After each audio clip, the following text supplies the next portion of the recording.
গাজায় চলমান গণহত্যার মধ্যেই ইসরায়েলের স্থবির অর্থনীতি বাঁচাতে 20,000 শ্রমিক পাঠিয়েছে ভারত।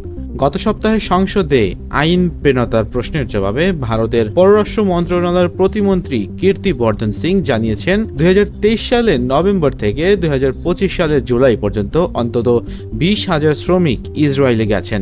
রোববার এ খবর জানিয়েছেন সংবাদ মাধ্যম মিডল ইস্ট টাইম। 2023 সালে ভারত ও ইসরায়েলের মধ্যে একটি দ্বিপাক্ষিক শ্রম চুক্তি স্বাক্ষর হয়, যার আওতায় ইতিমধ্যে বিপুল সংখ্যক ভারতীয় কর্মী দেশটিকে পাড়ি জমিয়েছেন। এখন পর্যন্ত 6,730 জন নির্মাতাধীন শ্রমিক ও 44 জন পরিচর্যাকারী ইসরায়েলে পৌঁছেছেন। এছাড়াও প্রাইভেট চ্যানেলের মাধ্যমে পরিচর্যা খাতে আরও 7,000 জন এবং নির্মাণ শ্রমিক হিসেবে আরও 6,400 জন গিয়েছেন।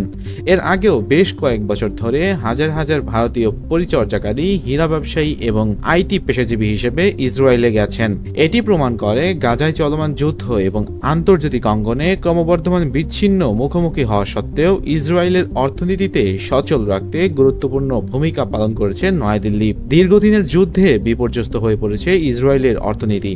70,000-এরও বেশি ফিলিস্তিনের কাজের অনুমতি বাতিল করায় বিভিন্ন খাতে শ্রমিক সংকটও তৈরি হয়েছে ইসরায়েলে। ফলে নির্মাণ খাত তৈরির স্থবির হয়ে পড়েছে। শ্রমিক সংকট মোকাবেলায় 2023 সালের নভেম্বরে ইসরায়েল বিল্ডার্স অ্যাসোসিয়েশন ভারত থেকে শ্রমিক আনার আহ্বান জানায়। আগে ইসরায়েল ফিলিস্তিন ও অন্য দেশের অধিবাসী শ্রমিকদের উপর নির্ভর করত, কিন্তু রাজনৈতিক পরিস্থিতির কারণে ফিলিস্তিনিদের কাজের অনুমতি বাতিল করে দেয় দেশটি।